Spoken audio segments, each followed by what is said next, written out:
अवांजी समातुन ताईं radio voice of Sindh London.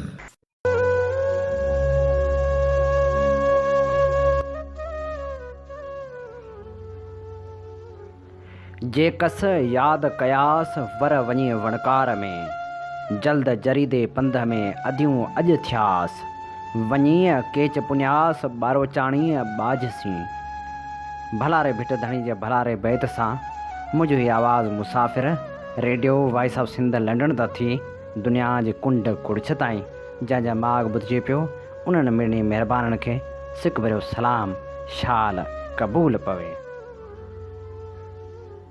5 जून छंछर जे ॾींहुं सोचनि जी सुरहाण जहिड़ो प्रोग्राम सोच वीचार साण करे अवां जी ख़िदमत में हाज़िर अवां जो पंहिंजो मेज़बान हबीब लगारी।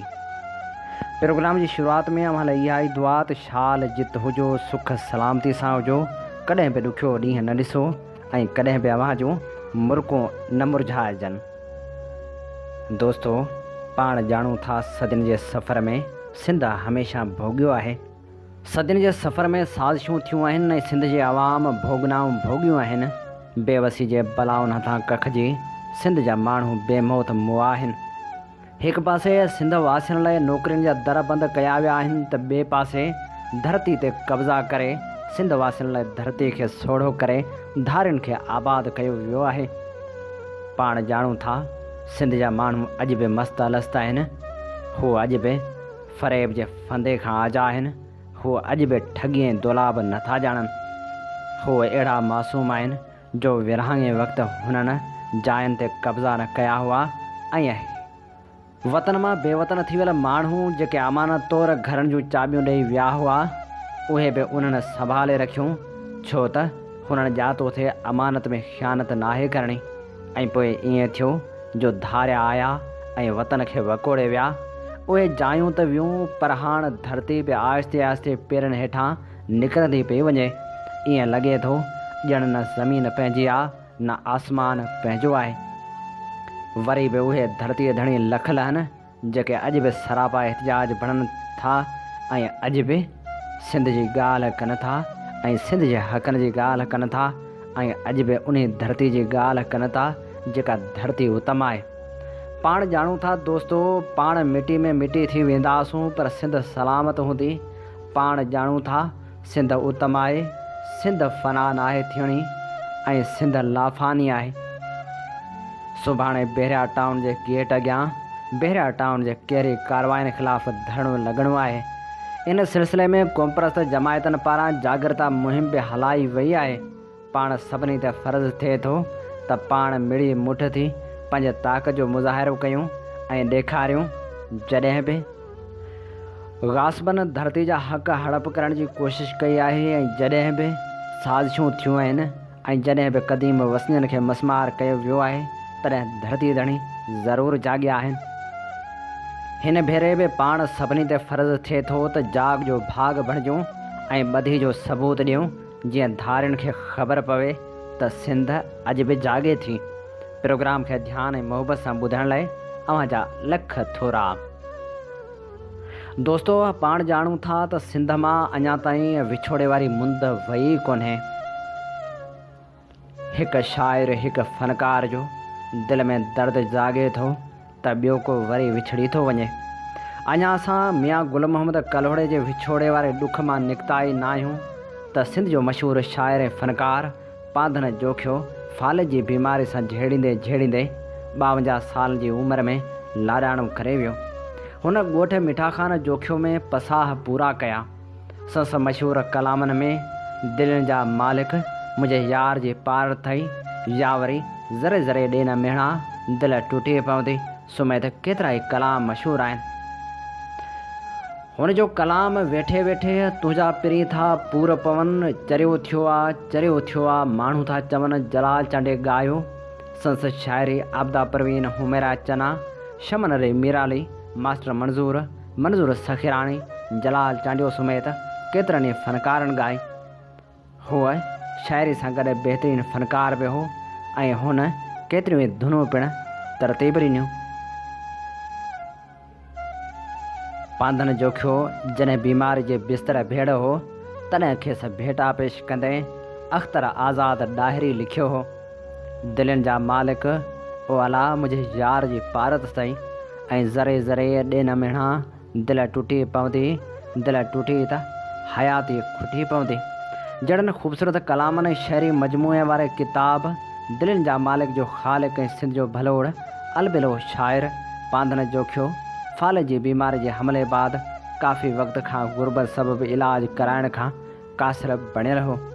बीमारी वारे बिस्तरे ते या बेवसी जी हालत में ज़िंदगी मौत जे बवाटे ते बीठल हिन शाइर जी कंहिं बि अञा सार न लधी मुफ़लिसी ऐं गुरबत जे ग़िलाफ़ में वेढ़ियल हिन अमीर सिंध जे ग़रीब ॾात धणी जे पूरे जीवन जो सरमायो संस घर जे थांवनि वारी तख़्ती ते रखियल मुताले वारा किताब ऐं उहे शाइरी लिखत सां कारा कयल पननि वारा रजिस्टर आहिनि, जिनखे महफ़ूज़ रखण लाइ कबट में मिली न सघियो। शाइरी वारे खेतर में विरहण खां कयल उहो पोरियो संस शख़्सियत खे शोहरत जे बुलंदनि ते ज़रूरु बिहारियो बीठो आहे, पर उहो पोरियो न त संस पेट जी बाह विसाए सघियो, न ई हुन जी बीमारी वारे तिबे ख़र्चनि जी खोट पूरी करे सघियो। बीमारी सबबि बिस्तरे ताईं महदूद थियल हिन अवामी दिलनि जे तर्जमानी कंदड़ महान शाइर ऐं कलाकार जी जॾहिं दौलतपुर सफ़न भरिसां ॻोठ मिठा ख़ान जोखियो जे सोड़ियुनि घटियुनि ऐं निंढड़े अंगण वारे घर में अयादत करणु पहुतोसि त हुनजो हौसलो ऐं हिमत जहिड़ो क ॿीणो थी वियो। हुनखे पंहिंजे ॿाहनि जे भाकुर वारे बैसाखियुनि में बिहारे ॻाल्हाइण जी कोशिशि कई, पर बीमारी सबबि न रुॻो हुनजी जिस्मानी पर संस ॻाल्हाइण वारी सघ बि सख़्तु मुतासिर थियल हुई। हू मुंहिंजे सुवालनि जा जवाब विचड़ंदड़ लफ़्ज़नि में इशारनि वारी माम सां ॾियण जी कोशिशि कंदो रहियो।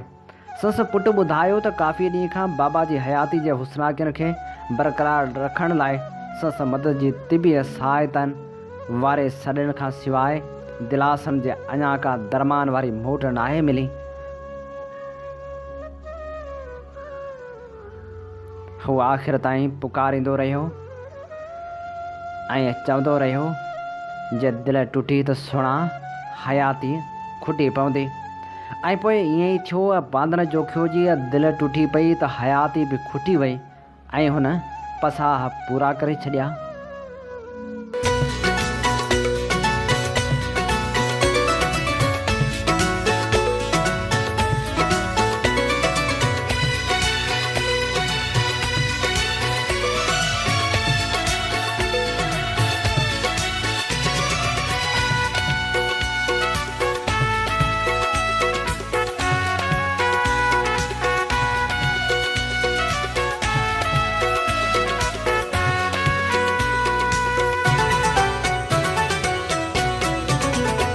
ज़रे ज़रे ॾे न मिहणा दिलि टुटी पवंदी, ज़रे ज़रे ॾे न मिहणा दिलि टुटी पवंदी, दिलि टुटी त हयाती सुण खुटी पवंदी, अला खुटी पवंदी।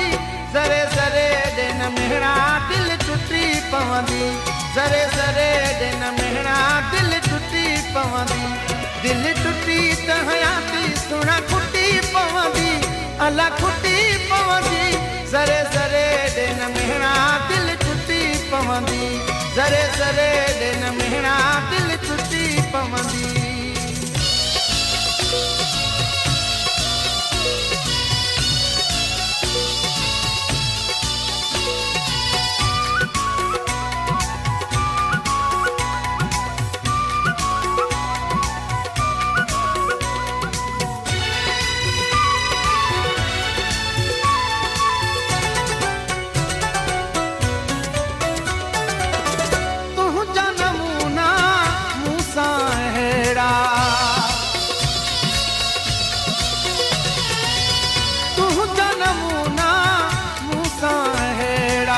शायद यारी फिटी पवंदी, अला फिटी पवंदी।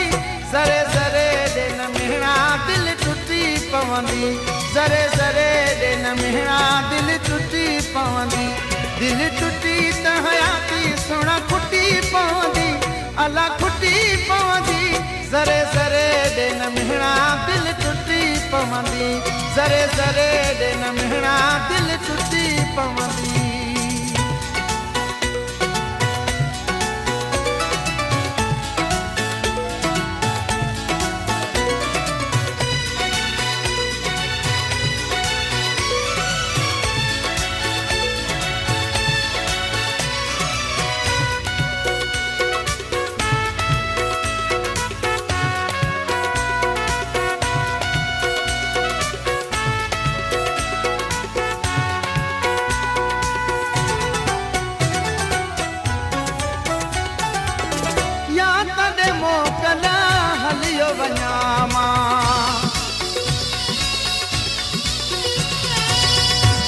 तॾहिं मोकला हलियो वञा मां जान तुंहिंजी मूं मां छुटी पवंदी अला छुटी पवंदी ज़रे ज़रे ॾे न मिहणा दिलि टुटी पवंदी ज़रे ज़रे ॾे न मिहणा दिलि टुटी पवंदी दिलि टुटी त हयाती सुहिणा खुटी पवंदी अला खुटी पवंदी ज़रे ज़रे ॾे न मिहणा दिलि टुटी पवंदी ज़रे ज़रे ॾे न मिहणा दिलि टुटी पवंदी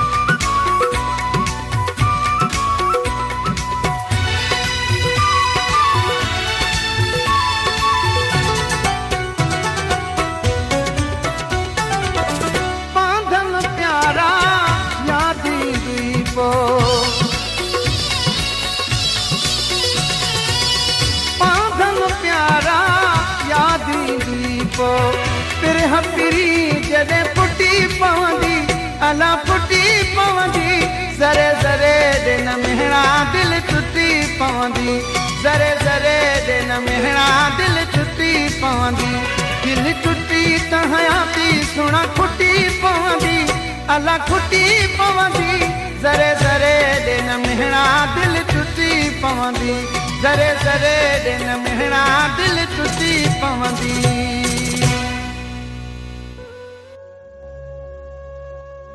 पांधन जोखियो जी ख़ूबसूरत शाइरी सां हीअ ख़ूबसूरत आवाज़ हो शमन अली मीराली जो।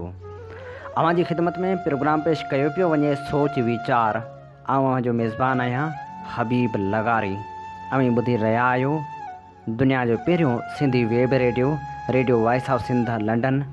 Radio voice of Sindh London ऐं voice of Sindh television Sindh जे तर्जुमान वारो किरदारु अदा करे रहिया आहिनि जितां सिंध में थींदड़ हर बेवाजिबी ऐं क़ौमी मसइलनि ते आवाज़ु उथारियो वेंदो आहे। सक़ाफ़त इल्मु अदब सियासी समाजी सरगर्मियुनि खे अवली जे बुनियाद ते नशर कयो वेंदो आहे। पंहिंजे क़ौमी आवाज़ खे घर घर पहुचाइण में पंहिंजो क़ौमी किरदारु अदा करियो। 24 कलाक नशर थींदड़ हिननि क़ौमी इदारनि खे अव्हां जे सहकार जी ज़रूरत आहे। अचो असांजो साथ ॾियो, असां सां सहकार कयो ऐं माली सहायता करियो। रेडियो जी नशरियात तव्हां पंहिंजे मोबाइल फ़ोन ते बि ॿुधी सघो था। हींअर ई प्ले स्टोर में वञी रेडियो वॉइस ऑफ सिंध जी ऐप डाउनलोड करियो ऐं हर वक़्तु ॿुधंदा रहो radio voice of Sindh London. ज़िंदगी जे सफ़र में केतिरा ई माण्हू अचनि था ऐं विछड़ी वञनि था। विछोड़े जो वरलाप जारी रहे थो त यादि किताब जा वर्क बि वरंदा रहनि था। असांजी कोशिशि हूंदी आहे उन्हनि शख़्सियतनि खे भेटा पेश कयूं जेके असां खां विछड़ी वियूं, जिन इल्मु अदब में अहम किरदारु अदा कयो, जिन राग जी दुनिया वसाई, जिन सिंध लाइ जा खोड़ियो, उन्हनि खे असीं भेटा पेश कंदा आहियूं। अॼु नाम्यारी फ़नकारा जीवणी बाई जो वफ़ात जो ॾिहाड़ो आहे। असीं खेसि भेटा पेश करण लाइ नाम्यारे लेखक अब्दुर्रज़ाक़ मेमण जो मज़मून शाया कयूं था, जंहिंजो उनवान आहे जीवणी बाई ऐं संस उत्तम कहाणी हिकु फ़नकार शख़्सियत। हिंदुस्तान जे राजपूत इलाइक़े भेलवाड़ी रियासत जे हिकु खाना बदोश क़बीले सांसी में हिकु शख़्स रहंदो हो जंहिंजो नालो हो फ़को। हीउ तमामु सावरे रंग जो इंसानु हो। हुनजे घर में जीवणी बाई जो जनमु 22 जनवरी 1901 में थियो। हीअ छोकिरी जंहिंजो नालो जीवणी रखियो वियो ऐं अॻिते हली जीवणी बाई जे नाले सां मशहूरु थी। फ़को जो टियों ॿारु हुई। फ़को जीवणी जी पैदाश ते ॾाढो ख़ुशि थियो हो, छो जो हुन ख़ानदान जे पेशे में छोकिरियूं पंहिंजे माइटनि जो हथ वंडाईंदियूं आहिनि, जंहिंसां संदन पीरी आराम सां गुज़री वेंदी आहे। हिन ख़ानदान में औरतूं कमाईंदियूं आहिनि ऐं मर्द उन्हनि खां वठी खाईंदा हुआ। उहो ई संदन रिवाजु हूंदो हो। रस्मो रिवाज मूजिबि जीवणी जी माउ मानकी फ़को खे ख़ुशि रखण लाइ का बि कसर न छॾींदी हुई। थोरो सिजो उभरंदो न आहे त हूअ यानी मानकी पंहिंजी पुठीअ ते कपिड़ो ॿधी जीवणी खे उन्ही में विझी 2 थेलियूं ऐं जिस्त जो वटो खणी 2 साड़ियुनि सां ॿाहिरि निकिरी वेंदी हुई ऐं तक़रीबन सॼो ॾींहुं गुज़रण खां पोइ शाम जो घर वापसि ईंदी हुई। पोइ गर्मी हुजे या सर्दी हुअसि रोज़ जी किरत हूंदी हुई। वापसी ते हूअ उहे ॿई भरियल थेलियूं अची फ़क़ू जे हवाले कंदी हुई, जेको पोइ उन्हनि गोदड़ियुनि मां अटो ऐं मानियूं चांवर वग़ैरह अलॻि अलॻि करे रखंदो हो ऐं मासूम जीवड़ी जो उहो महननि जी उमिरि वारो सफ़र हिकु गोदड़ी में वेड़जी मानकी जे पुठ ते ॿधल हालत में गुज़रंदो हो। जॾहिं जीवणी अची 2 सालनि जी थी त माणस मानकी खेसि घर में अकेलो छॾे रोज़गार जी तलाश में निकिरी वेंदी हुई ऐं पोयां जीवणी अहिड़े न ॿिन खाना बदोश ॿारनि सां खेॾी वक़्तु गुज़ारींदी हुई। ऐं जॾहिं हुनजी उमिरि वधी 8 सालनि खे पहुती त हूअ उन अमाणी या आबाणी किर्त जी तरबियत वठण लाइ माउ मानकी सां नंढड़ी गोदड़ी ठाराए पिनणु वेंदी हुई। मानकी खेसि हिकु नंढड़ी लठ बि वठी ॾिनी, जेका कुतनि ऐं ॿियनि जानवरनि जे बचाव लाइ हूंदी हुई। जॾहिं जीवणी वॾी थी त हुन सां संसु उमिरि जूं ई ॿियूं 5 साहेड़ियूं गॾु हूंदियूं हुयूं, जेके वञी दर दर सदाऊं ॾींदियूं हुयूं ऐं गीत ॻाए ख़ैरात वठंदियूं हुयूं। उहे गीत हिकु कोरस जे अंदाज़ में ॻाइबा हुआ, जीअं ॿियनि घर जे औरतुनि खे ख़बर पए त पिनण वारियूं आयूं आहिनि। जीवणी उन धंधे में एतिरो त होशियारु थी वई हुई जो पोइ माणस मानकी खे घर खां ॿाहिरि वञी पिनण जी ज़रूरत महसूसु न थी। सांवरे रंग, वॾियुनि अखियुनि, वॾे कद गोल ऐं तेज़ कशिश कंदड़ नज़र ऐं चहिरे वारी जीवणी जॾहिं 14 साल जी थी त माइटनि ॾिठो त हिन जो हिकु हम उमिरि पर कंहिं सुठे घराणे जो हिकु छोकिरो रोज़ानो हुननि छोकिरियुनि जे आसीड़े में रस्ते में अची बीही हुननि खे प्यार भरियल नज़रनि सां घोरींदो रहे थो। पर छोकिरियुनि खे इहो अहसासु न हूंदो हो त असल माजरा छा आहे। भला आख़िर जॾहिं उहो राज़ अफ़शा थियो त हूअ सिर्फ़ु जीवणी लाइ अची रस्ते ते बीहंदो आहे ऐं जीवणी हुन ते कॾहिं बि ध्यानु न ॾिनो हो त हिकु ॾींहुं जीवणी जे माइटनि जॾहिं इहो लकाउ ॾिसी वरितो त हुन छोकिरे खे जॾहिं हथ ॿधी उन राह तां हटाइण लाइ हीअ जुमिला चया त तव्हां वॾा माण्हू आहियो ऐं वॾा माण्हू ग़रीबनि जी इज़त ऐं गैरत सां सिर्फ़ु खेॾणु ॼाणंदा आहिनि पर इज़त नथा कनि। त उहो ॿुधी उन छोकिरे रोई ॾिनो ऐं कुझु न ॿुधण में ईंदड़ लफ़्ज़ चई वापसि हलियो वियो ऐं वरी ज़ाहिर न थियो। जीवणी परे खां इहो लकाउ पे ॾिठो ऐं पोइ जीवणी पहिरियों भेरो पूरी राति सुम्ही न सघी ऐं ॿिए राति पंहिंजे साहेड़ियुनि सां गुज़रंदे रोडनि घटियुनि रस्तनि ते उन ख़ूबरू नौजवान छोकिरे जी तलाश कंदी रही ऐं जीवणी ॾींहं, हफ़्ता, महीना, साल उन छोकिरे खे ॻोल्हींदी रही पर उहो ॾिसण में न आयो। वक़्तु गुज़रंदो रहियो। जीवणी जॾहिं हिकु शादी में पंहिंजे साहेड़ियुनि सां गॾु लोटे ते ॻाए रही हुई त हिकु बुज़ुर्ग शख़्स संसा हथ ॾिठा ऐं चयाईंसि त फ़क़ीराणी, अॼु जो ॾींहुं यादि रखजांइ। जेकॾहिं हीअ वाक़ई तुंहिंजो हथु आहे त तूं हिकु ॾींहुं दौलतमंद बणिजंदे। ऐं पोइ इहा ॻाल्हि जीवणी जे दिमाग़ में बि घर करे वई। 1918 जो ज़िक्र आहे जॾहिं फ़क़ू पंहिंजी अबाणी रियासत खे छॾे मुल्तान अची रहियो त मुल्तान में जीवणी जी मुलाक़ात वक़्त जे वॾे गवैये उस्ताद उमैद अली सां थी। हू पाण बि जीवणी जे आवाज़ ऐं शख़्सियत मां मुतासिर थियो ऐं जीवणीअ खे रव पाराए पंहिंजी धीअ ठाहियाईं ऐं चयाईंसि त जीवणी, तो में अहलियत ॾिसी रहियो आहियां, हिकु ॾींहुं तूं तमामु वॾी फ़नकार साबित थींदे। ऐं पोइ उस्ताद उमैद अली ख़ान जी रहनुमाई में राह जी तरबियत वरिती। अहिड़ी तरह फ़क़ू जो पूरो ख़ानदान उस्ताद उमैद अली जे कुर्ब ऐं मोहबत में महू थी वियो।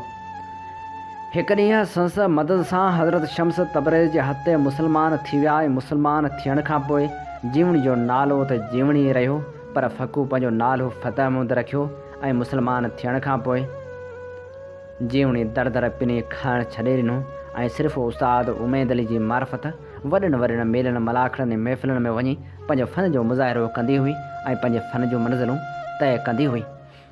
अहिड़ी तरह जीवणी जो नालो सुठनि ॻाइणनि में लिखजणु लॻो। खेसि मुल्तान खां वठी कराची ताईं राग जूं दावतूं मिलणु लॻियूं ऐं सिंध जा माण्हू संस वालहना मोहबत करणु लॻा। इहो ई सबबु हो जो हूअ उस्ताद जी इजाज़त सां मुल्तान खे ख़ैराबाद चई हैदराबाद अची वसाई। हैदराबाद में जीवणी जी मुलाक़ात सिंध जे हिकु गवैये उस्ताद ख़ैर मोहम्मद सां थी, जेको न सिर्फ़ु राग सां माण्हुनि खे मुतासिर कंदो हो पर उनजी शख़्सियत बि पुरकशिश हुई ऐं इहो ई सबबु हो जो जीवणी उनजे सरअंगेज़ कशिश खां बची न सघी ऐं उन सां दिलि जो सौदो करे वठी। 1928 में जीवणी राणीपुर जे हिकु बुज़ुर्ग साईं साले शाह जी मुरीदियाणी थी, जंहिं मुंहिंजो नालो तब्दील करे जीवणी बाई रखियो ऐं दुआ ॾिनाईंसि त जीवणी तूं अलाह ऐं उनजे रसूल सल्लल्लाहु अलैहि वसल्लम जिन जी दुआ सां क़यामत ताईं फ़न में ज़िंदा रहंदे।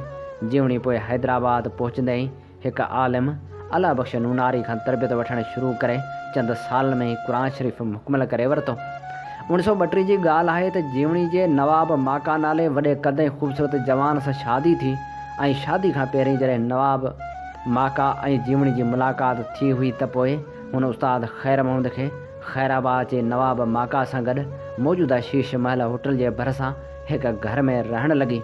नवाब ज़ाद जो माका हो, हू मेलण मलाखण जा ठीका खणंदो हो।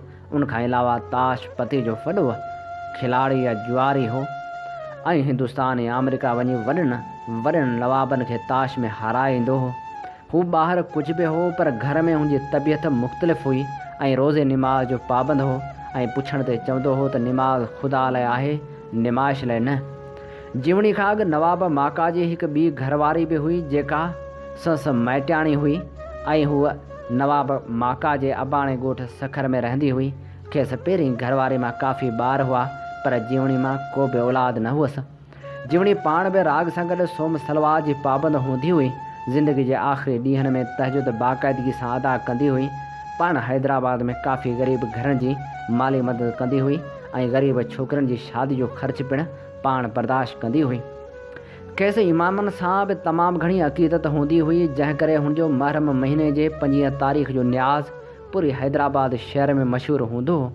आख़िरी ॾींहंनि में उनखे हिकु आख़िरी इबादत जो हिकु ॿियो मौक़ो मुयसरु आयो। जीवणी खे जॾहिं ख़बर पई त उनजो उस्ताद उमैद अली मुल्तान में तंगदस्ती जी ज़िंदगी गुज़ारे रहियो आहे त हूअ मुल्तान हली वई ऐं उस्ताद खे हैदराबाद वठी आई। उनजे रहण जो बंदोबस्तु कयाई ऐं संस ख़िदमत पंहिंजे हथनि सां कंदी हुई। एतिरे ताईं जो हुनजा पेर बि पंहिंजे हथनि सां धोईंदी हुई। उस्ताद उमैद अली ख़ान खे ॿिलियुनि पालण जो शौक़ु हूंदो हो ऐं हैदराबाद में बि उनजे कमरे में 5 ॿिलियूं उन सां गॾु रहंदियूं हुयूं, जिन जे खीर ऐं गोश्त जो बंदोबस्तु बि जीवणी कंदी हुई। जॾहिं उस्ताद वफ़ात करे वियो त उनजी वसियत मुताबिक़ जीवणी संस मढ़ खणाए मुल्तान में सुपर्द ख़ाक कयो। उस्ताद जी वफ़ात खां पोइ पाण बेइंतहा मायूस रहण लॻी ऐं मामूली ॻाल्हियुनि में जल्द रोई पवंदी हुई। जीवणी हिकु मुकमिल फ़नकारा सां गॾु हिकु मुकमिल इंसान बि हुई। नंढे वॾे सां इंतिहा शरीफ़ाणे अंदाज़ में पेश ईंदी हुई। ॻाइण वक़्तु बि उनजो अंदाज़ पुरवकार ऐं बाइज़त हूंदो हो। एसि ताईं जो जॾहिं साड़ी पाईंदी हुई त हुनजो सीनो मुकमिल ढकियल हूंदो हो। कंहिं बि महफ़िल या शादी जी तक़रीब में जॾहिं हुनखे पैसा मिलंदा हुआ त हू उनखे 5 हिसनि में विराईंदी हुई ऐं उनखां पोइ उते ई हिकु हिसो 5 तननि जे नाले ते ख़ैरात करे छॾींदी हुई। शादी या महफ़िल में वञण लाइ कंहिं सां बि रक़म तय न कंदी हुई। जीवणी सुबुह जे वक़्तु रियाज़ कंदी हुई। हुनजे पसंदि जो खाधो सिंधु दरिया जो पलव हूंदो हो। हुन घणनि ई फ़ोना रिकॉर्ड कंपनियुनि सां मुआइदा कया हुआ। हुन हिज़ मास्टर वॉइस ते सभ खां वधीक कलाम रिकॉर्ड कराया ऐं उन करे हिज़ मास्टर वॉइस वारनि संस हिकु शानदार जशन बि मल्हायो हो।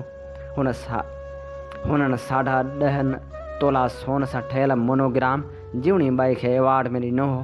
जीवणी जी ज़िंदगी में पोइ बि कई अजीब ग़रीब वाक़िया रुनमा थिया। उन मां हिकु वाक़ियो अहिड़ो आहे जंहिंसां पूरी सिंध जे माण्हुनि में ख़ामोशी छाइजी वई हुई। बिल्कुलु अहिड़ी तरह जीअं शहीद ज़ुल्फ़कार अली भुट्टे जे 4 अप्रैल वारे क़त्ल ऐं शहादत ते पूरी दुनिया जे माण्हुनि ते हैरत ऐं ख़ामोशी। उहो हिन रीति ते जीवणी खे अदालत तरफ़ां सज़ाए मौत ॾियण जो फ़ैसिलो थियो हो। वाक़ियो हिन रीति आहे त जीवणी कंहिं शहर खां रेल गाॾी ज़रिए अची रही हुई त पुलिस खे इतलाह थियो त ट्रेन में हिकु शख़्स खे क़त्ल कयो वियो आहे ऐं उनजो लाश पेती में विझी कातिल केॾांहुं खणी वञी रहिया आहिनि। अजीब इतफ़ाक़ हो त जॾहिं ट्रेन ते पुलिस छापो हयो त उन वक़्तु उन कंपार्टमेंट में जंहिंजी पेती में मक़तूल जो लाश बंदि हो उते सिर्फ़ु जीवणी मौजूदु हुई। केस हलियो पर जीवणी को बि अहिड़ो दलील साबित न करे सघी त जज मुतमैन थियनि त हीअ क़त्ल जीवणी न कयो आहे। चवंदा आहिनि त सच आख़िर सच आहे, कूड़ जा पेर कोन हूंदा आहिनि। जॾहिं जीवणी खे मौत जी सज़ा ॿुधाई वई हुई त पूरे हिंदुस्तान में बाह ॿरी वई ऐं आख़िर हिकु शख़्स पंहिंजे ज़मीर जे उकसाइण ते साम्हूं अची ऐलान कयो त क़त्ल जीवणी न पर हुन कयो आहे ऐं पोइ हक़ीक़त साम्हूं अचण करे जीवणी बाइज़त बरी थी वई। जीवणी जे किरदार जे करे वक़्त जा वॾा गवया संसी इज़त ऐं एतिराम कंदा हुआ। हिंदुस्तान जी कंहिं बि कुंड कुड़छ में आयल गवया जीवणी जा महिमान बणिबा हुआ। एतिरे ताईं जो सेवण जे मेले ते हिंदुस्तान में आयल गवया अची हिन वटि रहंदा हुआ। सिंध जा माण्हू पिणु जीवणी सां एॾी अक़ीदत रखनि था। जमे मीर ग़ुलाम अली टालपुर, सैद साले मोहम्मद शाह, मोहम्मद अली शाह जामोट ऐं इब्राहिम हैदरी वारा त हुन खे सभ खां वधीक चाहींदा हुआ। उस्ताद वॾो ग़ुलाम अली, उस्ताद आशिक़ अली ख़ान, इक़बाल बेगम ऐं बेगम अख़्तर त कीअं कीअं रातियूं जीवणी सां गॾु गुज़ारींदियूं हुयूं।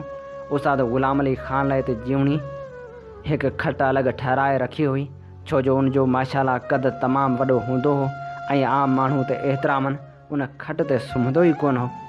चवनि था त किन शकी ऐं साड़ रखंदड़ माण्हुनि नवाब माका जे वॾे पुट खां पुछियो त हुन वटि कहिड़ो सबूत आहे त संस पीउ जीवणी सां शादी कई हुई, जिते हुन जवाब में चयो हो त उहा औरत जेका इंतिहाई परहेज़गार ऐं नेक हुजे, तंहिंजे गुनाह जो को बि तस्वर नथो करे सघे त छा अहिड़ी औरत हिकु गैर मर्द सां ज़िंदगी जा पूरा 18 साल बग़ैर निकाह जे हिकु बिस्तर ते सुम्ही सघे थी। बाशऊर ऐं बाज़मीर को बि अहिड़ो माण्हू इहो नथो चई सघे त जीवणी जो नवाब माका सां निकाह कोन थियो। हुन वधीक ॿुधायो त हू 3 साल जी उमिरि खां 15 साल जी उमिरि ताईं जीवणी सां गॾु रहियो हो। सच त हू इंसान न बल्कि फ़रिश्तो हुई। जीवणी ईमान सोम सलाह जी पाबंद हुई ऐं ज़िंदगी जा आख़िरी लम्हा हुन तहजीद पढ़ंदे गुज़ारिया हुआ। जॾहिं नवाब माका जी पहिरीं ज़ाल खां पुछियो वियो त हुन पंहिंजी ज़िंदगी में हिकु ॿी औरत जी भयवारी कीअं बर्दाश्त कई, त हुन वराणियो त बिल्कुलु का बि औरत इहो बर्दाश्त नाहे कंदी त को ॿियो उनजे मुड़ुस में हिसेदार बणिजे। लेकिन मूं ईअं इन करे न कयो त हूअ इंतिहाई शरीफ़, नेक नियत, नेक तबियत, ख़ुलूस ऐं सुहिणे वर्ताव वारी औरत हुई। हू जॾहिं बि ॿाहिरां ईंदी हुई त 1000 दफ़ा झलण बावजूद बि मुंहिंजे लाइ को न को तोहफ़ो आणींदी हुई। जेके कपिड़ा पंहिंजे लाइ वठंदी हुई, अहिड़ा ई मुंहिंजे लाइ बि आणींदी हुई। जहिड़े सोन जा ज़ेवर पंहिंजे लाइ ठहिराईंदी हुई, अहिड़ा मूं लाइ बि ठहिराईंदी हुई। जीवणी जी वफ़ात बि हिकु हैरत अंगेज़ तरीक़े सां थी। रोहिड़ी में संस दीन जे भाउ बचल मेमण जीवणीअ ॾे न्यापो मोकिलियो त मुंहिंजे पुट जी शादी आहे ऐं उन में वॾे जी हैसियत सां तव्हांजी शिरकत ज़रूरी आहे ऐं संस फरमाइश आहे त उते तोखे अज़ीज़नि अॻियां ॻाइणो बि पवंदो। जीवणी जी उन वक़्तु तबियत बि ख़राबु हुई ऐं उन बावजूदि पंहिंजे मुंहुं चयल भाउ जे पुट जी ख़्वाहिश रखण लाइ न सिर्फ़ु शादी में शिरकत लाज़मी हो, पर पंहिंजे फ़न जो मुज़ाहिरो बि करणो हो ऐं कयाई। घरेलू तक़रीब ख़तमु करण खां पोइ राति जो 2 लॻी मुंहुं बोले भाउ खे चयाई त जीअं त नवाब माका बि हैदराबाद में आहे, इन करे मूंखे जेतिरो जल्द थी सघे हैदराबाद वापसि मोकिलण जो बंदोबस्तु कर। उन ज़माने में लाहौर खां कराची हिकु गाॾी हलंदी हुई, जंहिंखे लाहौर महिल चवंदा हुआ ऐं हैदराबाद खां उन टाइम ते निकिरंदी हुई। जीवणी उन गाॾी में चढ़ी हैदराबाद लाइ रवानी थी वई। जीवणी जॾहिं हैदराबाद स्टेशन जे प्लेटफार्म ते पहुती त हुनखे रिसीव करण लाइ नवाब साहिबु हिकु साज़िंदे हाजी शेख खे मोकिलियो हो। प्लेटफार्म तां ॿाहिरि निकिरण दौरान रस्ते में खेसि नवाब माका जो गहरो दोस्त हुसैन बाबू मिली वियो ऐं हूअ रस्मी अलेक सलेक लाइ चंद लम्हा ॻाल्हाईंदी रही। ॿिए तरफ़ उहे साज़िंदा जेके जीवणी खे वठी वञण लाइ टांगो काहे आया हुआ, उन्हनि मां हिकु हाजी शेख उते पहुची ओचितो जॾहिं इहे लफ़्ज़ वरजाया त जल्दी कर माई, त जीवणी खां छिरक निकिरी वियो ऐं उते जो उते लम्हनि में खिलंदे दिलि ते हथ रखी ज़मीन ते वेही रही। ऐं घड़ी खां पोइ उहो अमर आवाज़ रखंदड़ सिंध जी सुरमी गायका अज़ीम फ़नकारा जीवणी बई असांखां हमेशह लाइ विछड़ी वई। ॼण त उहो जुमिलो जल्दी कर माई हाजी शेख जो आवाज़ न पर मलकल मौत जो आवाज़ हो। तोड़े जो हूअ विछड़ी वई, पर संस आवाज़ अॼु बि मौजूदु आहे।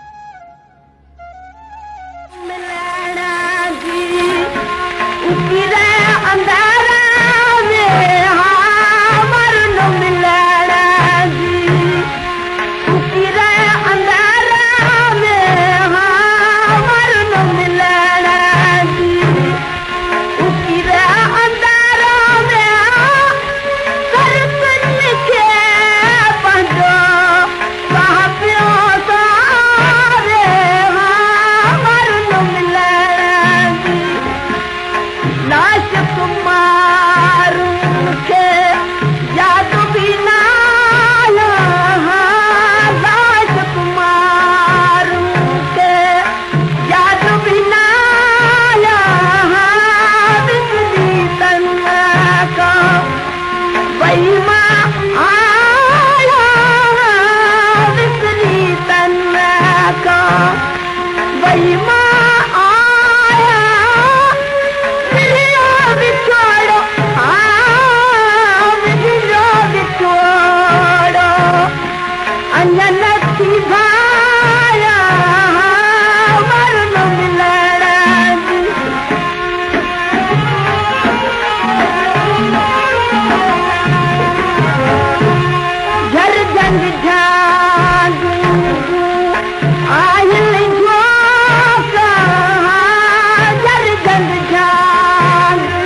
ही ख़ूबसूरत आवाज़ हो जीवनी बाई जो।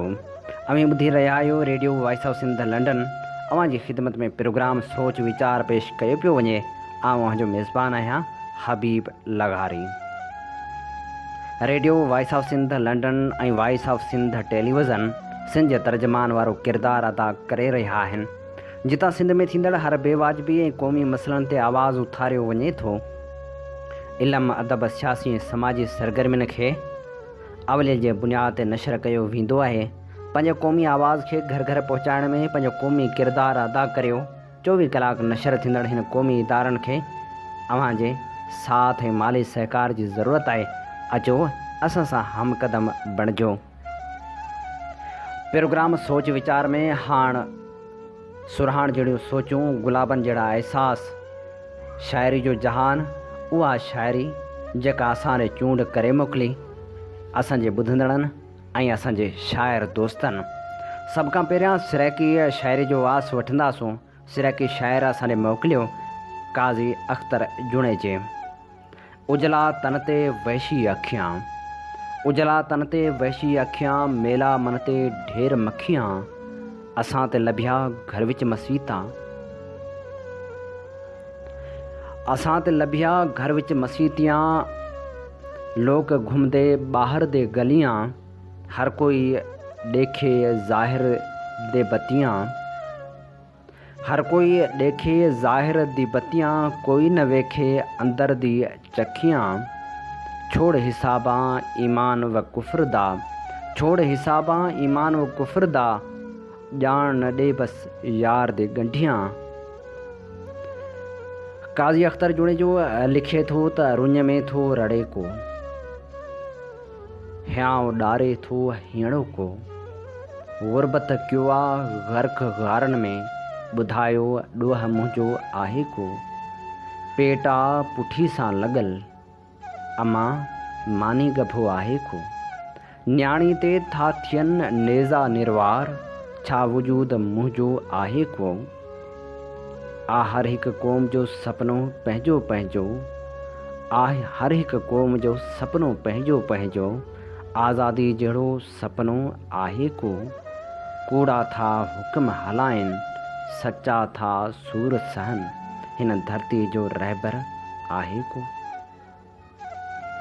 ख़ूबसूरत शाइर वसीम सुमरे लिखियो, छिगे जीअं त मुंहिंजी जवानी न मोटी, छिगे जीअं त मुंहिंजी जवानी न मोटी, सिंधू जी वरी जी रवानी न मोटी, छणियल पए पननि जी कहाणी पढ़ीसूं, छणियल पए पननि जी कहाणी पढ़ीसूं, खणी गूंज मौसम सुहानी न मोटी, को रांदी को हुई ॼण कुननि में ॿुॾी वई, का ॿेड़ी जे तर ते निशानी न मोटी, को रांदी को हुई ॼण कुननि में ॿुॾी वई, का ॿेड़ी जे तर ते निशानी न मोटी, ॿुॾल रूह वांगुरु उॾामी वई जा, ॿुॾल रूह वांगुरु उॾामी वई जा, थी बरसात सा आसमानी न मोटी, छपर जे सफ़र जा किसा हिते छॾे वई, छपर जे सफ़र जा किसा हिते छॾे वई, मिड़ीअ ॾोहटियुनि लाइ नानी न मोटी, मुड़ीअ ॾोहटियुनि लाइ नानी न मोटी, हुआ गंद जे ढेर में निंड शहरी, हुआ गंद जे ढेर में निंड शहरी, मजन ख़्वाब थी बाग़ पानी न मोटी, वसीम आस्ताननि ते सभु साह पहुता, मुंहिंजी यादि तो वटि छो जानी न पहुती, मुंहिंजी यादि छो तो वटि जानी न पहुती। नाम्यारे शाइरा आहिनि सैर मोकिलियो ख़ूबसूरत गज़ल, थधी छो हीर कान्हे का, उथी तक़दीर कान्हे का, गरम अहसास छो थी पिया, वरी का वीर कान्हे का, असां लाइ बाट रस्तनि ते रही तनवीर कान्हे का, अना जे खोल में क़ैदी पढ़ी तफ़सीर कान्हे का, सहरा कूड़ जी दुनिया चिटी तहरीर कान्हे का। ख़ूबसूरत शाइर आशिक़ चांडे पंहिंजो नकोर गज़ल असां ॾे ॾियारे मोकिलियो। तो निहारियो खणी नेण तलवार जा, तो निहारियो खणी नेण तलवार जा, इश्क जागी पियो आहे निंढे ॿार जा, घोर तुंहिंजी खां मूंखे बचाए रखे, मुंहिंजी ऐनक न आहे का दीवार जा, तूं त सुहिणी जो साइण नओं रूप आ, मां मगर थी सघियो न आहियां मेहार जा, आओ जीवन बिना तो आहे हू बहू, आओ जीवन बिना तो आहे हू बहू, जाए वीरान आई बंद बाज़ार जा, हाण पीरीअ पंहिंजी कयो भाकुरे, ऐं जवानी वई बेवफ़ा यार जा, आहियां आशिक़ तॾहिं पियो थो भेरा कयां, आहियां आशिक़ तॾहिं पियो थो भेरा कयां, तोई मूं लाइ आहीं भले पार जा, तो निहारियो खणी नेण तलवार जा, इश्क जागी पियो आहे निढे ॿार जा। ऐं हाणे प्रोग्राम सोच वीचार में किताब भिटाई जो रिहाणियूं जा वर्क वरायूं था। किताब भिटाई जो रिहाणियूं होतचंद मूलचंद गुरबख्शाणी जो तरतीब ॾिनल आहे ऐं इहो किताब सिंधिका पब्लिकेशन पारां छपराए पधरो कयो वियो आहे। हिन किताब मां असां किसो अव्हांखे ॿुधाए रहिया हुआसीं मोमल राणे जो। हाणे उन किसे जो ॿियो हिसो तव्हांखे ॿुधायूं था। ॿी राति हिननि यारनि जा पाण में पह पचाया त नातर बि अची मथां निकिती ऐं चथर करे हमीर सूमरे खे मुश्की चयाईं त साईं अमीं त बाग़ में खन बि न तरसिया, बसि थोरी देरि में ई थकिजी पिया, ईअं वञूं हथ कबियूं आहिनि, हाणे आहे को ॿियो जे हलण जी हाम भरे। हीअ हर्फ़ ॿुधी ॾुंवर भटी मुछूं मरोड़े नातर जे पुठ वरिती, अञा बाग़ में घिड़ियो ई मस्तु करगलनि संस कन कढी विधा ऐं पेचरे में पहण बिनाई पर सोरे उथी पोइते भॻो ऐं ॾकंदो कंबंदो अची यारनि वटि पहुतो।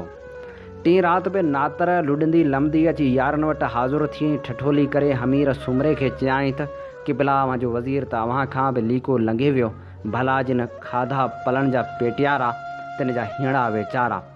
अहिड़नि सदड़ियुनि खे सोने जी पचारी न करणु घुरिजे।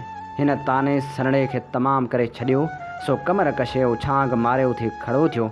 अञा बाग़ जे ॿाहिरां ई हो त हैबतनाक आवाज़नि जो पड़ाॾो कन ते पियसि, ॿुधंदे ई फिफड़ी वठी वियसि, सो कन लुसाटे साॻिया पेर करे पुठिते मोटियो।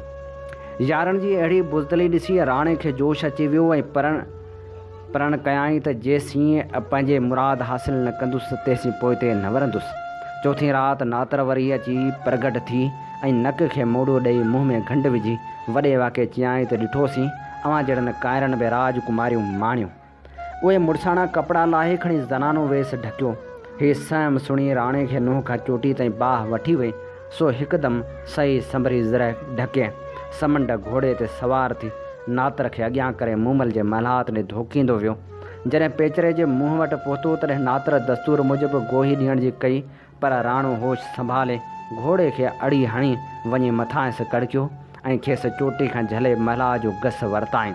जीअं वधंदे पियो वियो तीअं तलसमी किलनि जानवरनि जे धमचर संस कन खणी विधा, पर हुन दलेर जी दिलि हरगज़ न दहली। जॾहिं पेचरे जी पुछड़ी वटि पहुता तॾहिं नातर वझ वठी खणी घोड़े खे थेलो ॾिनो, जंहिं करे राणो बाहड़ जी किरी पियो ऐं पोइ ऊंदाही में खिसकी अलूप थी वई। राणो सतती पाण संभाले पेरें भर थियो, ॾिसे त महला जे अॻियां हिकु ख़ौफ़नाक चिश्मो कन पियो मारे ऐं छोलियूं पियो ॾे। पहिरियां ई सो अलबत घबराइजी वियो, पर पलक में परोड़ पइजी वियसि त ॿी सारी टकसाट वांगुरु हीउ चिश्मो बि हिकु जादू जी खेॾ आहे। वरी बि आज़माइण लाइ खीसे मां हिकु सोपारी कढे पाणी मथां फिटी कयाईं, जा ॿुॾी वञण बदिरां तलाव तां तिरकंदी वई। हाणे त हेकारी पक थियसि त हीअ मिड़ियो ई मंड आहे। सो नका कयाईं हम नका तुम वियो अॻिते काहींदो, सिधो वञी मला जे ॾेॾी वटि निकितो। मूमल जा माड़ी जी दरी खां राणे जी सुराए जो सारो रंग वेठे ॾिठो त हिकदमि पंहिंजे हिकु ख़ासि बानी संस मारहबा लाइ हेठि रवानी कई। बानी खेसि खीकारे दीवान खाने में वठी वई, चयाईंसि साईं खटोले ते वेही कुझु वसराम करियो त साइण खे ॼाण करे अचां। 7 साॻिया खटोला ॾिसी राणो छकियो ऐं ख़्यालु कयाईं त मॼाण हिते बि का रम्ज़ रखियलु हुजे। सो वेहण खां अॻु कुल्हे मां कमान लाहे उन जे गोशे मां भर वारे खटोले ते ज़ोर ॾिनाई। हुन जो अञा ईअं करण ई गिदियूं ग़ालीचा जे मथां विछायल हुआ, से ढर वञी हेठि पिया। जान निहारे त ॾिसे त खटोले हेठि हिकु उन्हो उड़ाह लॻो पियो आहे, जंहिंमें जेकर को बेनसीब किरी पवे त अंदरि खतलनि भालनि ऐं बरछिन ते लॻी हूं त छियूं छियूं थी वञे। पोइ त वियो हर हिकु खटोले खे आज़माईंदो तांजो सही खटोलो सुञाणे मथे चढ़ी बालम थी वेही रहियो। हाणे जॾहिं मूमल ॾिठो त खेॾनि ऐं खेलण मां खथो ई कीन, तॾहिं लाचार हिकु बानी हथां राणे खे चवाए मोकिलियाईं त महिरबानी करे मथे हलिया अचो। राणो बि सुहिणो सुणी सिधो आयो बाला खाने में, जिते ॾिसे त केतिरियूं ई कामणियूं हिकु जेॾियूं हिकु वरनियूं हार सिंगार कयो संस आजियां लाइ सिर्फ़ु ॿधियो बीठियूं आहिनि। सभिनी निवड़ीअ खेसि न्याज़ कयो। राणो हुननि जी रौनक ॾिसी हैरान थी वियो ऐं समाओ न पए पियसि त मझाइनि मूमल केरु आहे। उन फ़िक्र में गलतान हो त ओचितो हिकु भंवर मूमल जे वारनि जी सुराण ते बंबुलजी अॼु मथां बिहण लॻो। राणी यकदमि सही कयो त मोल उहा मूमल आहे। पोइ अॻभरो थी मूमल खे वॾी उकीर सां कोॾ करण छूं कयाई। मूमल जंहिंखे राणे जी सियाणप सूंह सोरियाई अॻ में मोहे विधो सा हींअर पाण झले न सघी। हिजाब जो परदो लाहे लाड माण्हू छॾे वञी राणे जे कुर लॻी। मिठी आवाज़ सां ललकारे चयाईंसि ते सोरिया सुपरी तूं मूंखे रवो लहिणो, हाणे आऊं तुंहिंजी गोली थी गुज़ारींदुसि। पोइ त शादमाना थी विया ऐं ॿिन्ही पाण में लांव लधियूं।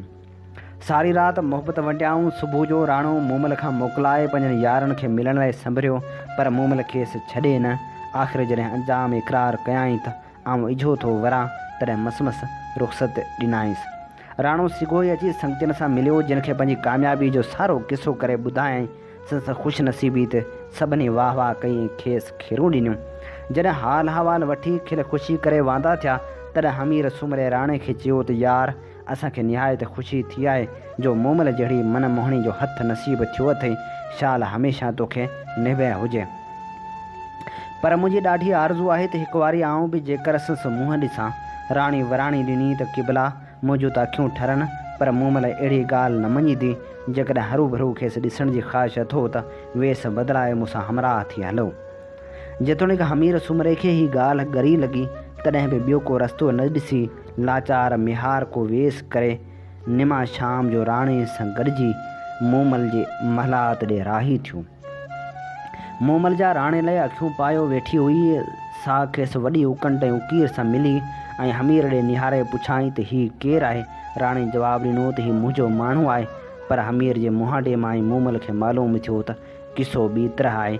सो खेसि टारण लाइ चयाईं मेंहं ॾुही वठि। हमीर खे कुसजी मुसजी चयो मञणो पियो। सो तालड़ो खणी वेठो मेंहं ॾुहण। हिकु त उमिरि भर अहिड़ो कमु न कयो आहे, ॿियो त मेंहं बि का हुई थणे ॾाढी। सो चुरकंदे चुरकंदे हथनि में लिफूं पइजी वियुसि। राणो ऐं मूमल खेसि उते ई छॾे पाण वञी आराम ई थिया। हमीर वीचारो मुसीबत जो मारियो आख़िर मेंहं ॾुही पालो थियो ऐं खीर जो भाॻियो नौकरनि खे ॾेई जक खाईंदो ऐं राणे खे दिलि में गारियूं ॾींदो मोटी अची माग रसियूं। हमीर सुमरे खे अहिड़ी जुठ ते हेकार राणे सां बुग़्ज़ वधियो। सो खेसि सिखत ॾियण जूं सटूं सटण लॻो। असुर जो राणे खे कासिद हथां चवाए मोकिलियाईं त तुंहिंजा साथी साणे लाइ संभरी रहिया आहिनि ऐं तोखे पिया सारिन। सिगो ख़बर कर त तूं बि साथ सां हलंदे या हिते रहंदे। जेकॾहिं ढट ॾे को नियापो नियड़ो ॾियणो हुजे त असीं हाज़ुर आहियूं। राणे जवाबु मोकिलियो त साणे खे मुंहिंजा 100 सलामन ॾिजो। मूमल जी मोहबत ई मूं लाइ बस आहे। हाणे मुंहिंजो वतन हीउ आहे। राणे जो हीउ रुखो नियापो सुणी मूमल खे कहकाव आयो। सो राणे खे लीलाए चयाईं त हरू भरू यारनि सां फिटाइण न घुरिजे। सोणी सलाह त हीअ आहे जो हेकर वञी खाइण मोकिलाए तवकलाए अच। मूमल जी मत मञी राणो यारनि ॾे मोकिलाणी लाइ रवानो थियो।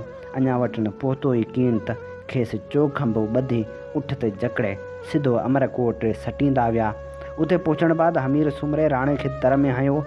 राणो ॻिच वक़्तु नज़रबंदि रहियो ऐं मूमल जे विछोड़े में ॾाढा ॾुखिया ॾींहं गुज़ारियाईं। होॾां मूमल पिणु राणे लाइ राति ॾींहुं वाझाईंदी रही।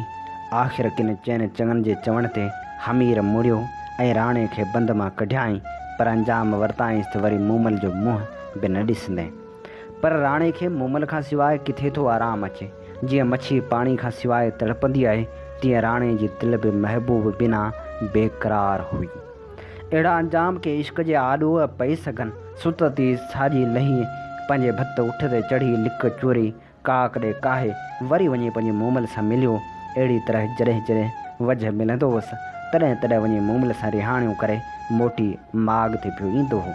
इन किसे जे ॻिच वक़्तु कंहिंखे बि कल्ह कान रही, पर चवंदा आहिनि त इश्क ऐं मुश्क बि के कॾहिं गुज़ारिया। आख़िर ॻाल्हि फाटी पई। हिकु ॾींहुं बंभरकी जो जीअं ई राणो काख मोटी आयो हो, उते जे ॻाढ़ी दज़ लिङनि सां धोई पे लाथाई। तीअं संस घरवारी जी नज़र ॻाढ़े पाणी ते पइजी वई। सस खे सॼे पाणी ॾेखारे चयाईंसि त पेटीअ पुटो पर घर हंधड़ियूं करे शील शिकार, किनीअ वेरीअ वढियो किनीअ ॾिनसि मार, किनीअ जीअं मंझ कपार, रत रेला कयो निकिरे। सणस रत जहिड़ो ॻाढ़ो पाणी ॾिसी डिॼी वई, सो सिधो डोड़ी वई हमीर सुमरे वटि। हमीर सुमरे हिकदमि सही कयो तो रंग काख जी मिटी जो आहे, सो सम्झाई त राणे वाइदो टोड़े वरी मूमल सां लह विचड़ रखी आहे। ॾाढो ॾमर वठी वियुसि, सो वरी बि खणी तिरंग में हयांईसि। संस उठ खे पेरनि में मेखूं हणाए जॾो करे छॾियाई। राणे खे बंद में ॾिसी भेणसि जा हमीर जे घर में हुई। तंहिंजे दिलि खे ॾाढो सदमो पहुतो, सो ॻिची में पांद पाए मुड़ुस खे मिंथ कयाई त कीअं बि करे अधे खे आज़ादु कर। हमीर पंहिंजी प्यारी ज़ाल जी मर्ज़ी रखी ऐं राणे जी माफ़ी ॾिनाई। किताब भिटाए जो रिहाणियो मां मूमल राणे जे किसे जो ॿियो हिसो अव्हां जी ख़िदमत में असां पेश कयो। टियों ऐं आख़िरी हिसो अव्हां जी ख़िदमत में सुभाणे पेश कंदासूं प्रोग्राम सोच वीचार में। हीउ किसो असां अव्हां लाइ चूंड कयो हो भिटाए जो रिहाणियूं किताब मां, जेको किताब होतचंद मूलचंद गुरबख्शाणी जो तरतीब ॾिनल आहे। हीअ किताब सिंधिका पब्लिकेशन पारां छपराए पधिरो कयो वियो आहे। प्रोग्राम सोच वीचार में हाणे हिकु यादगिरी शामिल करियूं था, जेका यादगिरी आहे नामियारे शाइर ऐं लेखक मामा जुमन दरबदर जी। मामा जुमन दरबदर पंहिंजी किताब वठी हर हर जनम वरबो में लिखे थो 1983 दौरान हलीम बाग़ी यूनिवर्सिटी में पढ़ंदो हो। बाग़ी हॉस्टल में जंहिं कमरे में रहंदो हो उन में साणस अहसान मेमण बि रूम पार्टनर हो। ऐं बाग़ी सां मिलण वियुसि त हुन सां बि मुलाक़ात थी। असां सॼी राति कचहरी कई। अहसान मेमण वीचारो मासूम क़िस्म जो इंसान हो। हू जसाफ़ जो को मुतहरक कारकुन न हो, न को वेढ़ाक हो, न ई को जज़्बाती क़िस्म जो नौजवान हो। बाग़ी सां गॾु रहंदो हो ऐं खेसि सिंध ऐं जीअं सिंध सां तमामु घणी मुहबत हूंदी हुई। राति असां कचहरी कई हुई ऐं सुबुह ते हू कैंपस वियो त उते फ़ौजनि को हमिलो कयो, जंहिंमें अहसान मेमण खे गोली लॻी वई ऐं हू शहीद थी वियो। वरंदे राति मुल इंतिहाई करबनाक साबित थी हुई। हिकु त अहसान मेमण सां ताज़ी कचहरी थियल हुई, ॿियो वरी वाक़ियो असांजे साम्हूं थियो हो। सॼी राति इहा सोच मुंहिंजे ज़हन सां चोटियल रही त हीअं बेगुनाह असीं केसि ताईं मरंदा रहंदासीं। उन राति मूं ते उन ग़म ऐं कावड़ वारी हालति में शाइराणियूं कैफ़ियतूं तारी थियूं ऐं उन्हनि कैफ़ियतनि हेठि मूं हेठियों नज़म लिखियो। वठी हर हर जनम वरबो मिठा मेहराण में मिलबो, ख़तमु हूंदा थी वेंदी चिठी चांडाण में मिलबो। ॿिए ॾींहुं आउं सिधो साईं जीएम सैद वटि आयुसि। साईं रिवायत मूजिबि हाल अहवाल वठण खां पोइ पुछो त का नई शइ लिखी अथई।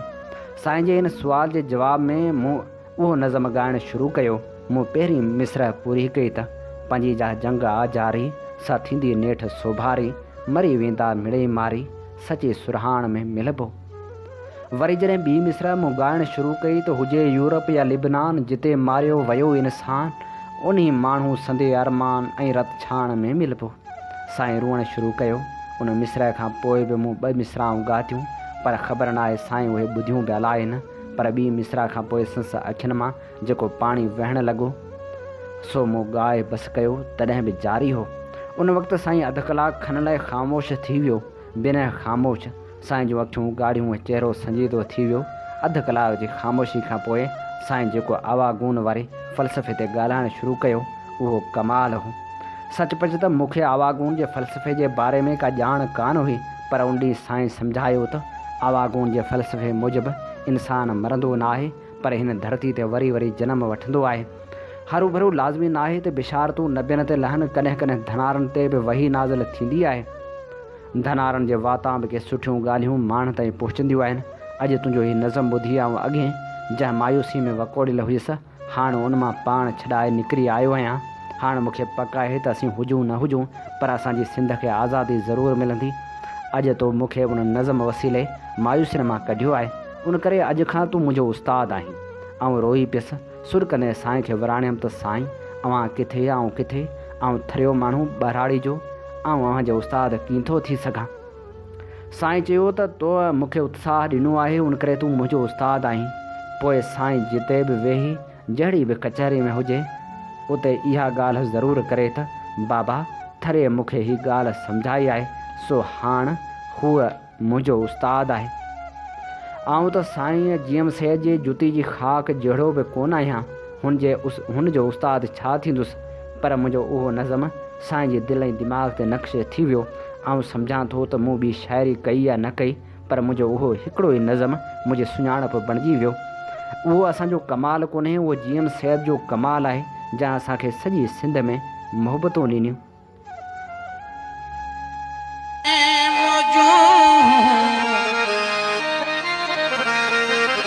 हुजन महरान में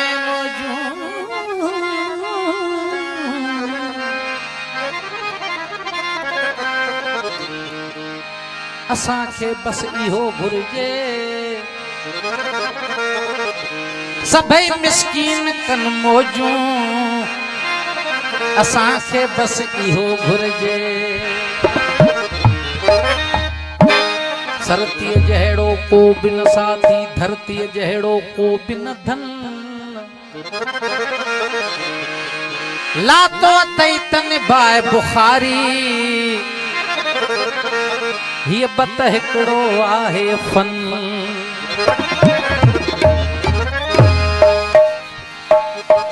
वठी हर हर जन्म भरबो, वठी हर हर जन्म भरबो, मिठा महरान में मिल, मिठा महरान में मिलबो। वठी हर हर जन्म भरबो, वठी हर हर जन्म भरबो, मिठा महरान में मिलबो, मिठा महरान में मिलबो।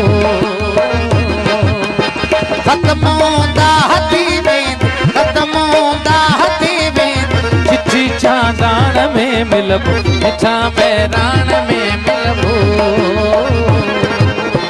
वठी हर हर जन्म भरबो, हर हर जन्म भरबो, मिठा महरान में मिलबो, मिठा महरान में मिलबो।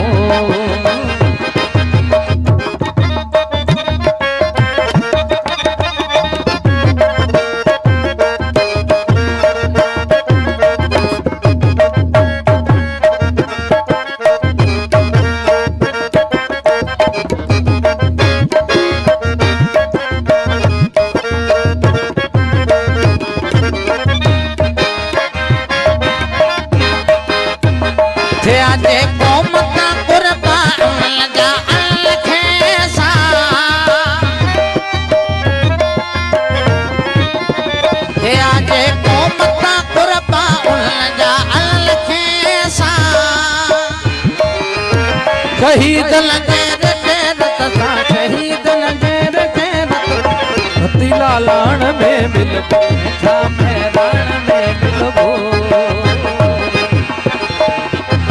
हर जन्म भरबो, वठी हर हर जन्म भरबो, मिठा महरान में मिलबो, मिठा महरान में मिलबो।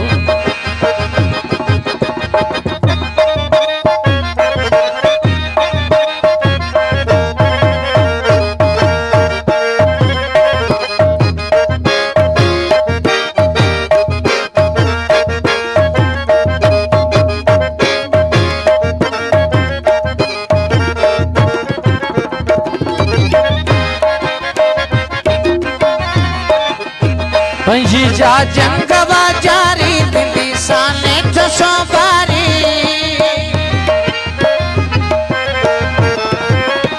पंजी जा जंगवा जारी दिल्ली साने ठसो बारी। मरी वेंदा मिड़ई मारी, मरी वेंदा मिड़ई मारी, सच्ची सुरहान में मिलबो, मिठा महरान में मिलबो। हर हर जन्म भरबो, हर हर भरबो, मिठा महरान में मिलबो, मिठा महरान में मिलबो।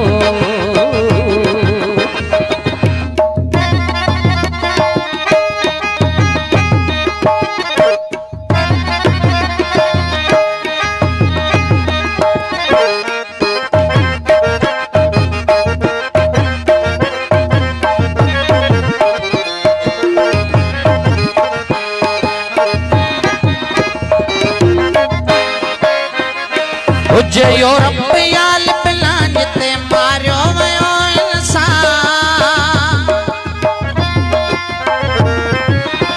हुजे यूरोप या लिबना जिते मारियो वियो इंसान उन्हीं माण्हू संदे अरमा उन्हीं माण्हू संदे अरमा सची सुरहान में मिलो मिठा मैदान में मिलबो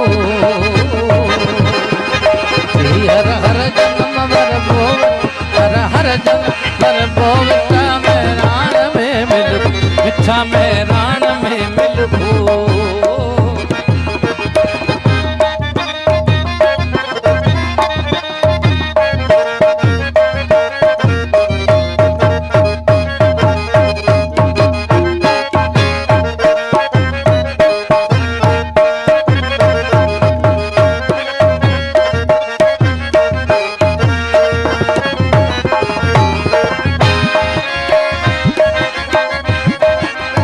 वरी वरंदा तव सकारा वसी पवंदा है पट सारा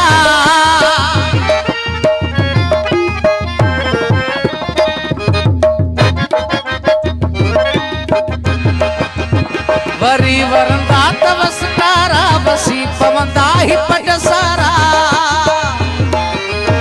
मारू थींदा तमोचारा मारू थींदा तमोचारा मिहन मांदान में मिलबो मिठा मैदान में मिलबो ओ अति हर हर जन्म वरबो हर हर जन्म वरबो मिठा मैदान में मिलबो मिठा मैदान में मिलबो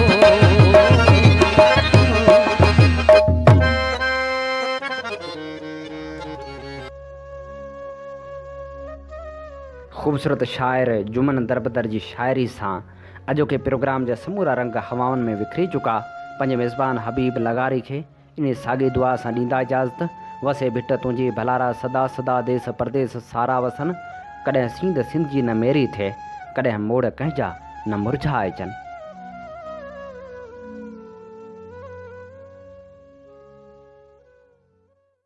सिंध मुंहिंजी अमा सूह तुंहिंजी मथा छा लिखी छा लिखां छा लिखी छा लिखां ओ सिंध मुंहिंजी अमा दुनिया जा सिंधियो हिक मुठ थी सिंध बचायो। सिंध मुंहिंजी अमा सूह तुंहिंजी मथा छा लिखां सिंध जो क़ौमी आवाज़ radio voice of Sindh London.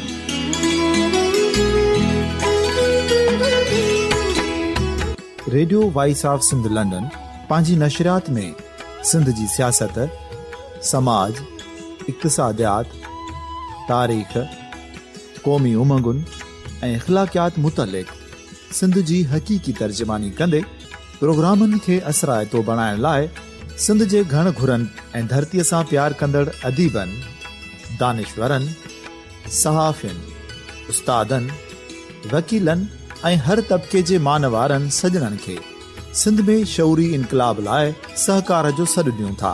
अचो त गॾिजी सूफ़ियुनि ऐं संतनि वारी सिंध जो ओज हिक मुठ थी वरी वापसि आणण वारे सफ़र जा साथारी बणिजऊं।